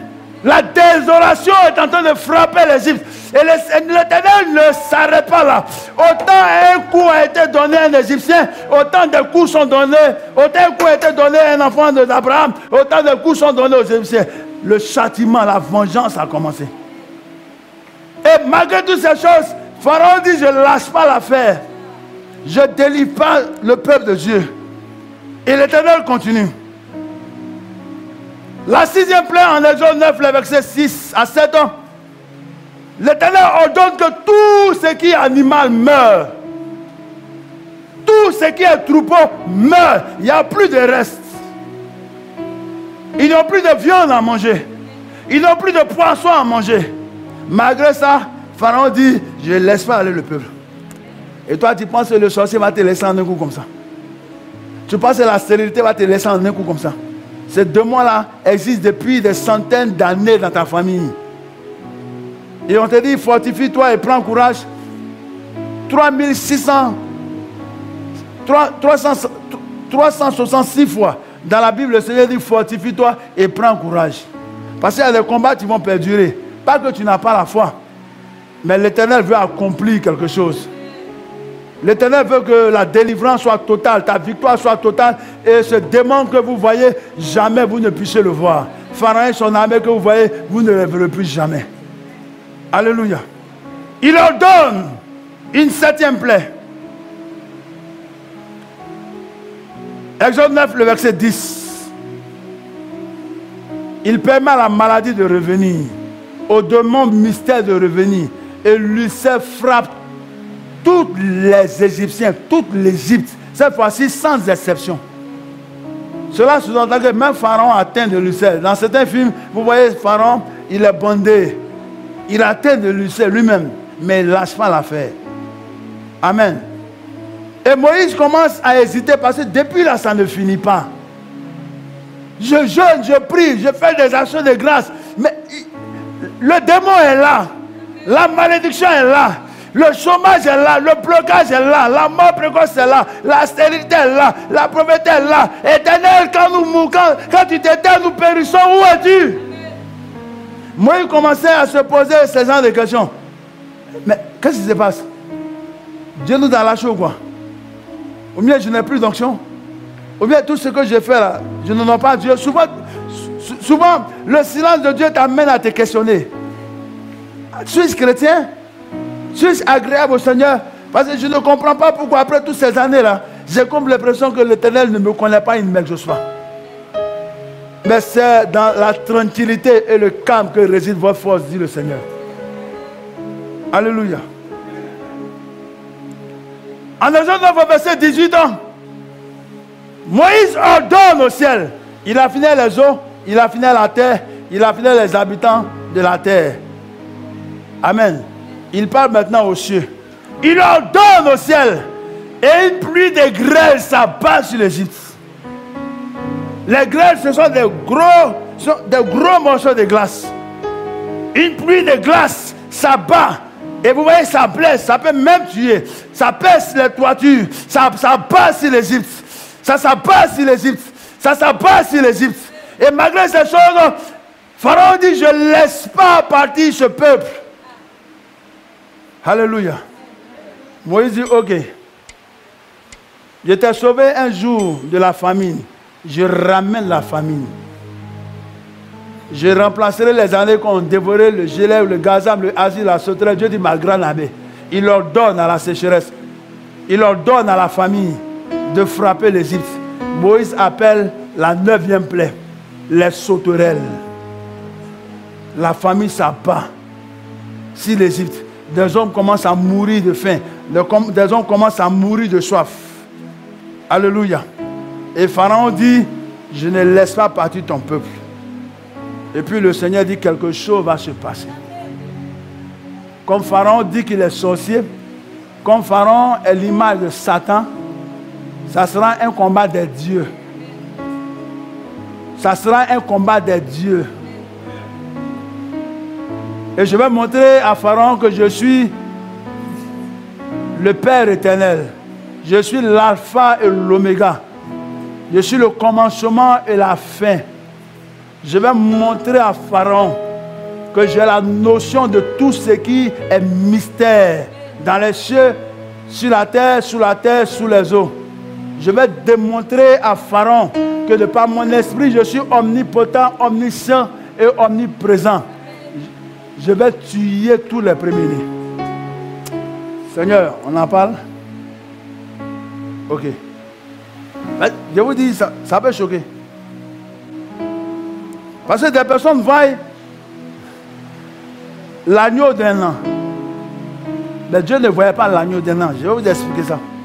C'est pourquoi il dit, c'est trop poussé pour qu'on enseigne en pleine église et puis on me filme. On aurait dû enseigner ça un mardi. Amen. Parce que dans la pensée du Seigneur que Moïse ne maîtrisait pas, la Bible dit quoi?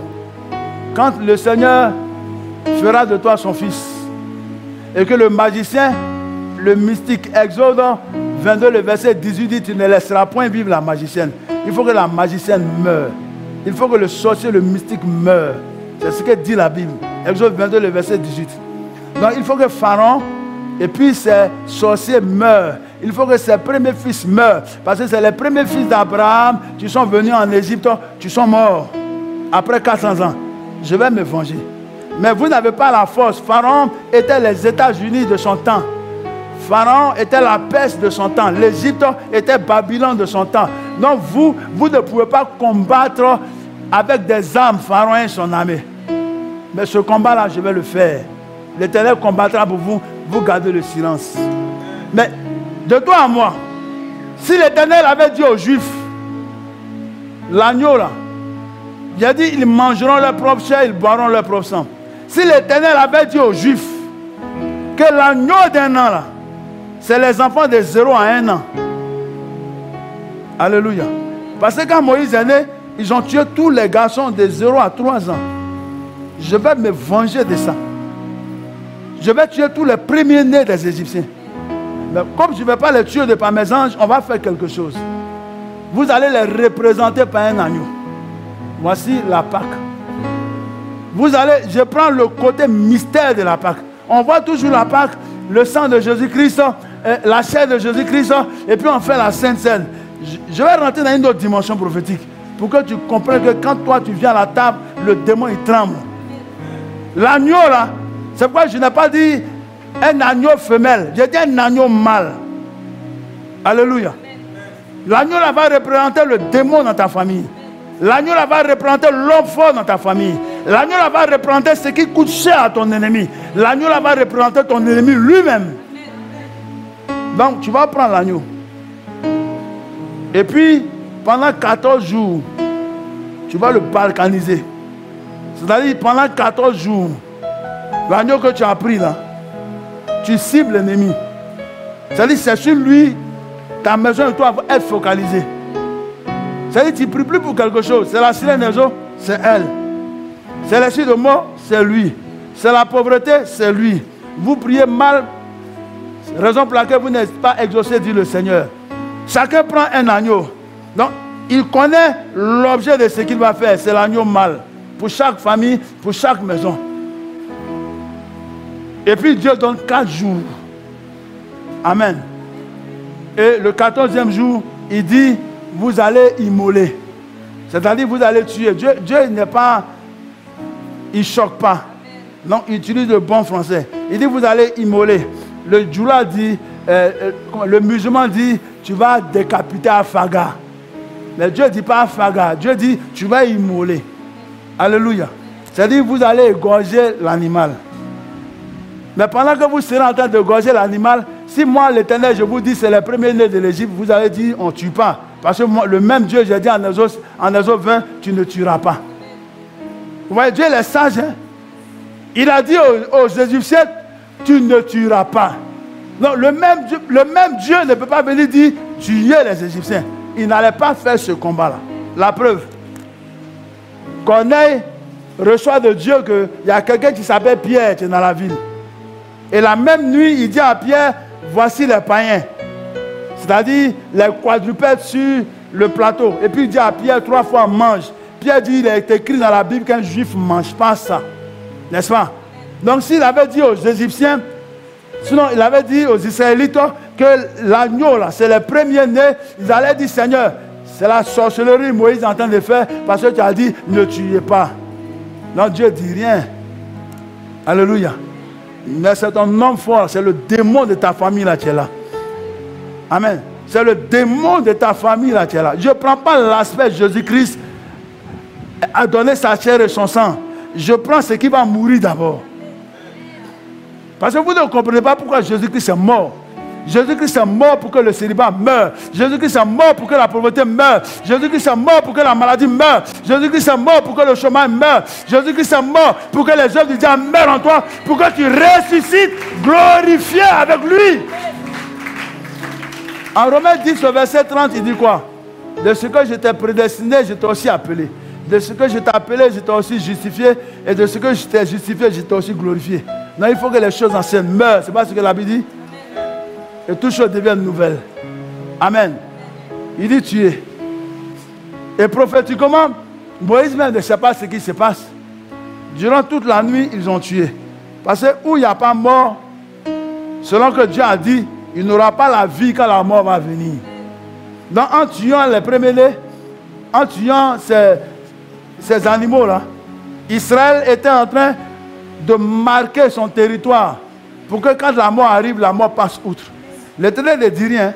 Il dit quand vous finirez de tuer, préparez la chair, ne mangez pas ça saignant. Braisez, mangez la viande cuite. Et puis prenez le vin. Et sinon prenez le sang. Ici, ce n'est pas une histoire de le vin. Il dit prenez le sang. Jésus-Christ a dit, parce qu'il y a des personnes qui ne comprennent pas ce que je prêche. Je vous ai dit c'est fort. Quand Jésus-Christ était avec ses disciples à la table, il a pris la chair, il a pris le pain et puis il a pris le vin. Ici, là, ce n'est pas vin. Ou bien? Non, ou bien? Enfin, on dirait que vous m'entendez, mais vous ne m'écoutez pas. Jésus-Christ, quand il était avec ses disciples, il a pris du pain et puis il a pris du vin. Et puis il dit, on va appeler ça la Seine, la Sainte Seine. C'est la dernière fois que je mange de ce pain et je bois de ce vin avec vous. Et puis moi je m'en irai. Fais ça en mémoire de moi. C'est pas la Pâque ça. Ce matin je suis en train de prêcher de la Pâque. C'est pourquoi il dit à les révélations, les mystiques qui m'entendent là sont en train de trembler. Ici, il ne s'agit pas du pain sans le vin. Ici, il s'agit de la chair de mouton. Amen. Ici, il s'agit du sang de mouton. Donc, la scène qu'on va mener ce matin-là, ce n'est pas pain sans le vin et puis vin. C'est la Pâque. C'est l'image du mouton d'un an qu'on a tué. De l'agneau d'un an qu'on a tué. Bethel, c'est l'image de l'agneau d'un an. Il y a église et puis il y a église. Donc pour celui qui pense que c'est vin et puis pain, il se leurre. Alléluia. Nous allons manger en tant que maison de l'Éternel. Nous allons manger en tant que famille, Bethel. Cet agneau d'un an. Et puis son sang. De ce que le Saint-Esprit habite en nous, nous sommes le temple du Saint-Esprit. On va mettre ce sang sur les linteaux et les poteaux de notre vie. Alléluia. Et puis, le jugement va commencer. Ah, ça a commencé en Côte d'Ivoire déjà. Ton ennemi là, à moins qu'il lâche l'affaire, il mourra. Regardez-moi bien, puis je prêche. À moins que vous lâchez les églises du Seigneur Jésus-Christ, vous et vos Covid, vous allez mourir. C'est la Pâque. C'est la Pâque de 2021. Alléluia. Donc quand nous allons commencer, ne pensez pas que on va venir, les petits sorciers qui éprouvent ça là. Dieu dit, Moïse, tu vas comprendre pourquoi je dis de faire ça. C'est pourquoi quand vous aurez fini, ne dormez pas. C'est-à-dire pendant que vous serez en train de manger, faites vos bagages. C'est-à-dire apprêtez-vous à sortir de la reine de la stérilité. Apprêtez-vous à sortir de la reine de la mort précoce. Apprêtez-vous à sortir de la reine de la pauvreté. Apprêtez-vous à sortir de la reine de la stérilité. Apprêtez-vous à sortir de la reine de la maladie. Apprêtez-vous à sortir de la reine de l'échec. Parce que quelque chose va se passer.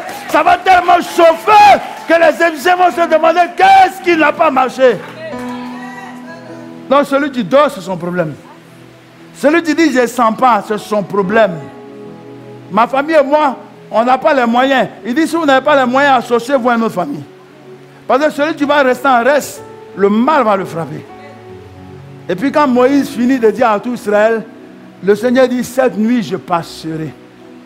La mort passera. Je vais tuer tous les premiers-nés de l'Égypte. Il y a les familles qui ne sentaient pas bien ça. Donc quand elles regardaient l'agneau d'un an, elles voyaient l'enfant de Pharaon, l'Égyptien qui l'a maltraité pendant toutes ces années-là. Donc c'est plus l'agneau qu'il est en train de gorger. Il le gorge l'Égyptien. Toi, Égyptien, là, tu es mort cette nuit. Toi, Égyptien, tu es mort cette nuit. Toi, stérilité, tu es chassé cette nuit. Toi, maladie, tu es brisé cette nuit. Voilà ce qu'Israël est en train de faire. Parce qu'ils ont compris la révélation. Amen. Et autant la mort va venir manger, vous en mangeant ça, vous êtes protégés. En buvant ça, vous êtes protégés. Voilà ce que moi, l'Éternel, je vais faire. La 10e plaie. Alléluia. Alléluia. Et le Seigneur dit, c'est la Pâque de l'Éternel. Est-ce que c'est moi qui le dis? Le Seigneur dit, c'est la Pâque de l'Éternel. Homme de Dieu, allez chercher l'agneau d'un an.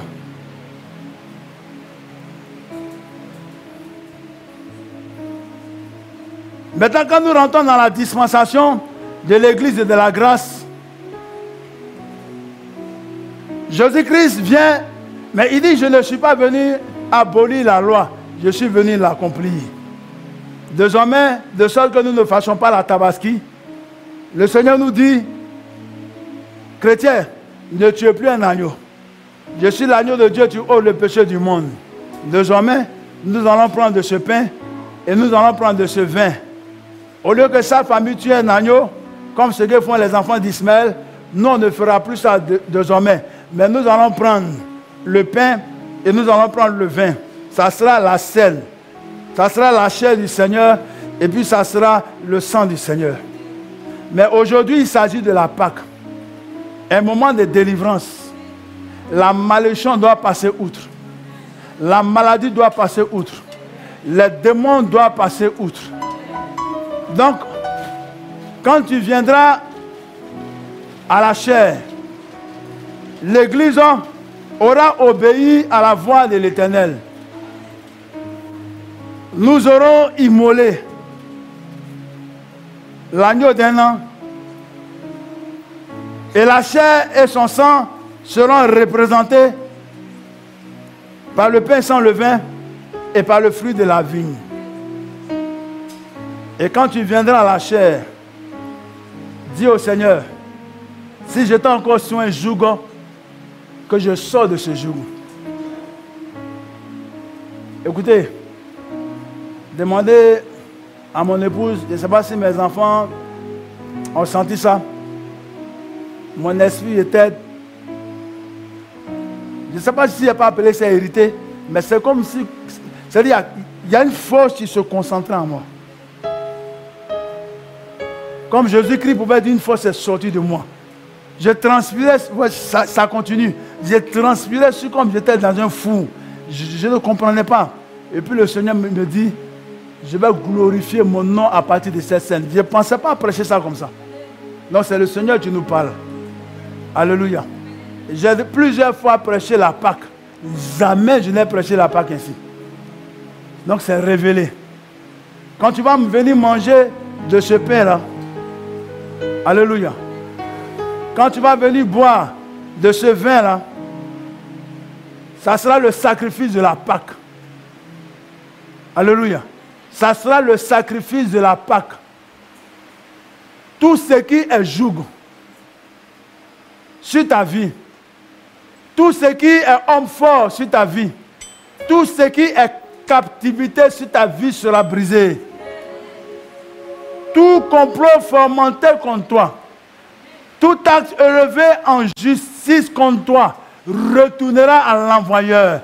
C'est une affaire de retour à l'envoyeur. S'il y avait une maladie dans ton corps, il y aurait un miracle ce matin. Il y aura des délivrances ce matin. Ne viens pas à la chair comme tu as l'habitude de venir. Si tu es dans la magie, si tu es dans la sorcellerie, que tu t'amuses là, ils vont m'amener au commissariat là, après que j'ai fini de prêcher. Là, tu vas tomber devant tout le monde, tu vas mourir. Ce n'est pas un jeu. Et puis je vais répondre de ça. Alléluia. Je n'aurai pas d'âme dans ma main pour dire que tu as abattu. Ce n'est pas empoisonné aussi. Ils peuvent faire une autopsie dans ton corps. On peut analyser ça. Tu vas comprendre que c'est leur propre chair, c'est leur propre sang. Nous allons retourner ces mots à l'envoyeur. Parce que nous allons prier. On va demander au Seigneur la délivrance véritable. On va demander au Seigneur le miracle véritable. Parce que pour nous, dans cette dispensation, c'est la chair et le sang de l'agneau qui va témoigner en notre faveur. Les brouteurs font des sacrifices humains. Les policiers, pour certains, font des sacrifices d'animaux, voire même des sacrifices humains. Nous, les chrétiens, on ne peut pas faire ça. Amen. Il nous est interdit de verser du sang. Il nous est interdit de prendre le sexe de quelqu'un pour aller travailler, pour aller faire des incantations pour avoir. Il y a des personnes stériles dans le monde. Le marabout leur demande des sexes. Et puis à partir de ces sexes-là, ils font des potions. Et puis le monsieur a des enfants. Nous, on ne peut pas faire ça. Le féticheur te demande du sang pour faire des muscles pour te laver. On ne peut pas faire ça. Certains te demandent la langue d'un homme pour parler, puis tes affaires vont réussir. On ne te dit pas non. On ne peut pas faire ça. Des personnes te demandent des oreilles pour que quand tu parles à quelqu'un, il t'écoute et il ne peut pas te dire non. On ne peut pas faire ça. Des personnes demandent des mains pour que, frère, tu réussis dans toutes tes activités. On ne peut pas faire ça. Des personnes te demandent des pieds purs d'enfants pour que tu ailles dans les nations. On ne peut pas faire ça.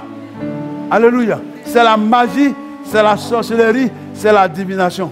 Donc, allons-nous rester en arrière-plan? Jamais de la vie.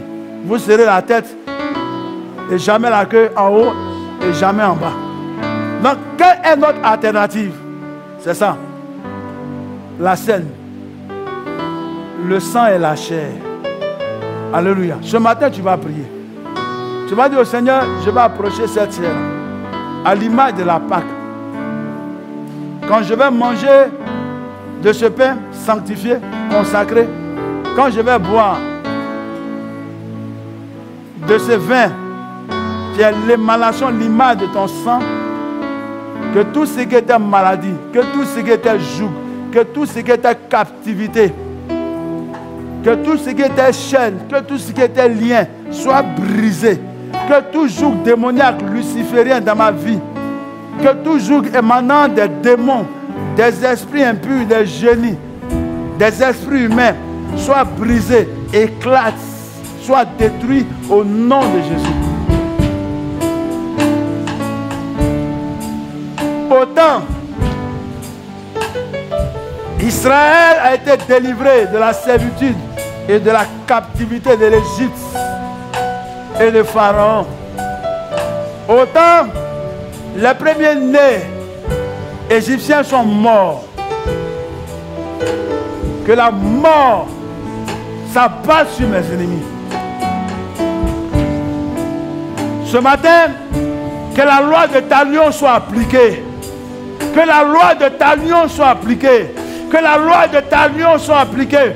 Œil pour œil, dent pour dent. Vie pour vie, mort pour mort. Que le malheur s'abatte sur Pharaon. Que le malheur s'abatte sur les Égyptiens. Afin qu'il laisse sortir ton peuple que nous sommes. Afin qu'il laisse sortir ta fille que je suis. Afin qu'il laisse sortir ton fils que je suis.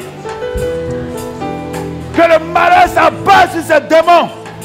Que le malheur s'abatte sur ces esprits impurs. Que le malheur s'abatte sur cette maladie. Que le malheur s'abatte, Seigneur mon Dieu, sur cette situation de non-accomplissement, de mort précoce. En ce jour de la Pâque, affranchis-moi, Seigneur. En ce jour de la Pâque, affranchis-moi, Seigneur. En ce jour de la Pâque, affranchis-moi, Seigneur. En ce jour de la Pâque, affranchis-moi, Seigneur. Tu m'as dit de mes ennemis qu'ils mangeront leur propre chair, qu'ils boiront leur propre sang. Voici la Pâque de l'Éternel. Ce matin, comme l'ont fait tes enfants en Égypte, nous obéissons. Nous venons, Éternel mon Dieu, de ce que tu es l'agneau de Dieu, tu ôtes le péché du monde. Éternel mon Dieu, avec ce sang, tu seras mis sur les linteaux et les poteaux de nos vies, des portes de nos vies. N'as-tu pas dit en Jean 10, je suis la porte? Nous venons, Éternel mon Dieu, avec ce pain qui est l'image de ta chair. N'as-tu pas dit, si vous mangez de ce pain, vous n'aurez jamais faim, car c'est le pain de vie. Éternel, lorsque nous mangerons de ce pain, lorsque nous boirons de ce vin, l'image de ta chair et de ton sang, que Pharaon, que ces suppôts, les premiers-nés de l'Égypte, ces démons de famille, ces malédictions, soient brisés et que nous soyons réellement libres, réellement affranchis et délivrés. Tu es vivant, Seigneur. Tu es vivant, Seigneur. Tu es vivant, Seigneur. Tu es vivant, Éternel.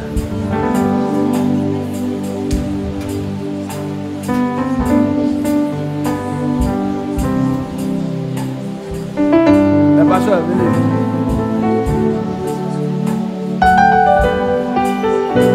As-tu besoin de miracles? Il y a des personnes qui ont besoin de miracles au milieu de nous. Il y a des non-voyants ce matin au milieu de nous. Il y a des non-voyants au milieu de nous. Je n'ai ni or ni argent. Je ne vais pas t'imposer les mains. Mais si tu as la foi, cette cataracte partira. Si tu as la foi, ce démon qui est logé dans tes yeux partira.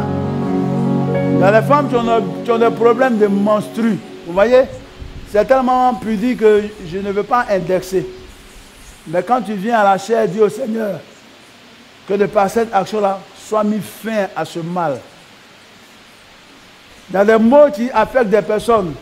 Et ces mots sont tellement intimes que on a honte de le dire au pasteur. Quand tu vas consommer, tu vas boire de ce vin, tu as le sang, et de ce pain, tu as la chair, et miracle va s'opérer. Il y a des personnes qui sont sous l'influence d'esprits. Il y a certains dont les esprits sont encore cachés dans leur corps. Il aura des autodélivrances. C'est pourquoi ne t'amène pas comme tu as l'habitude de t'amener. Ce matin, écoutez-moi bien. Ce matin, écoutez-moi très bien. Écoutez-moi attentivement. Ce que nous sommes en train de faire là, n'est pas la scène du repas du Seigneur.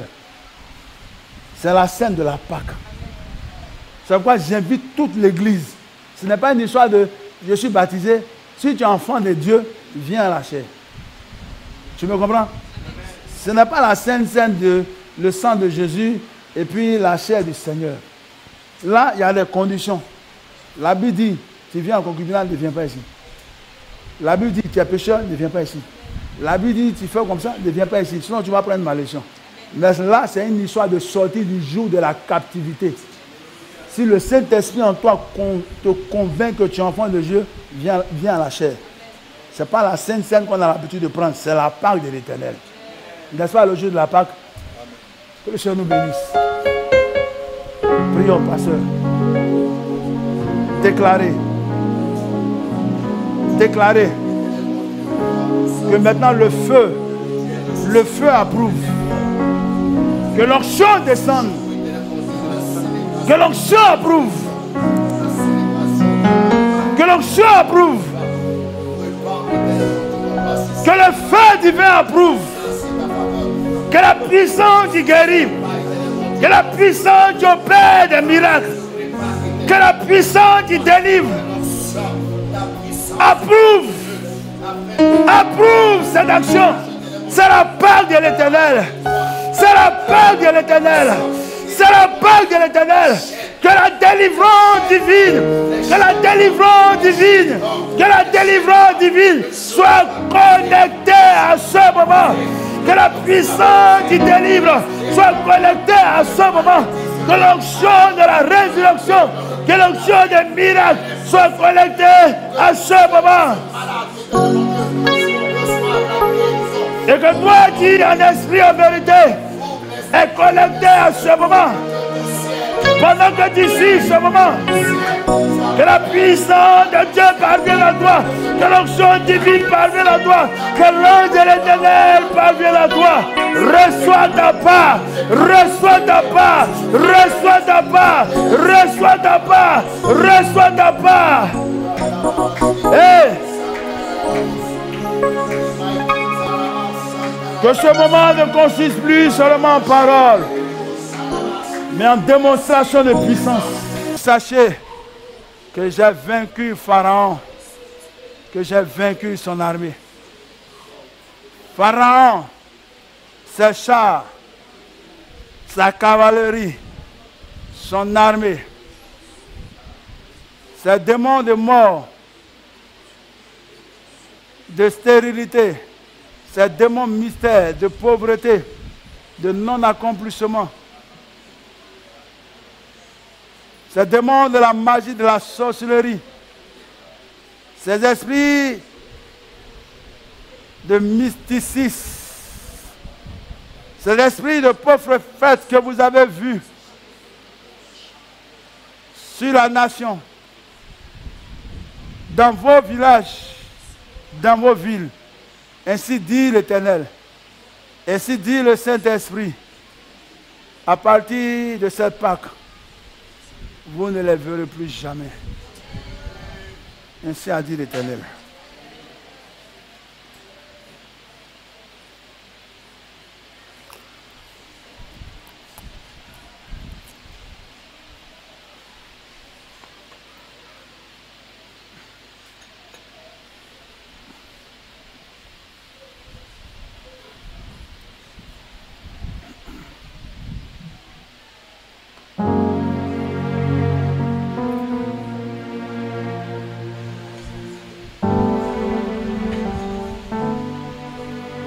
On peut ensemble se lever.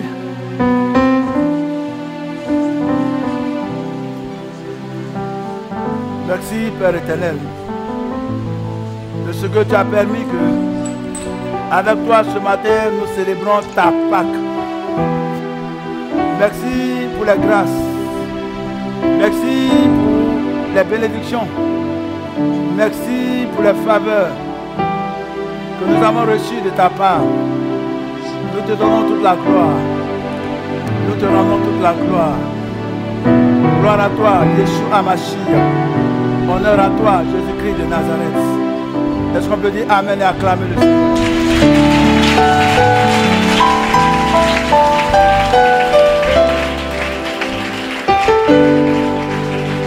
Alléluia. Dis à ton frère, tu es béni. Dis à ton frère, tu es béni.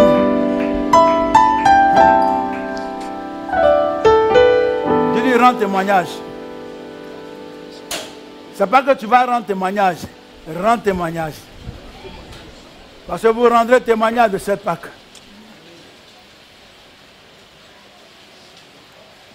Ainsi dit l'envoyé de l'Éternel. Vous rendrez témoignage de cette Pâque. La nation rendra témoignage de cette Pâque. À partir de cette Pâque, le spirituel a enregistré la notion de la délivrance, du pardon, de la restauration, de la restitution et de la résurrection. Amen. Et comme nous sommes au premier dimanche du mois, pour ceux qui sont de la maison Bethel, nous apportons nos dîmes, nos offrandes, qui est un acte normal pour le chrétien. La dîme est l'impôt. Autant le monde donne l'impôt à César, nous donnons l'impôt du Seigneur. Donc la dîme est l'actualité. Tant que nous paierons des impôts aux nations, on paiera l'impôt du Seigneur. C'est la dîme, le dixième qui appartient au Seigneur. L'offrande volontaire, nous apportons, nous marquons notre reconnaissance quant à l'Éternel, quant à ses bienfaits pour nous.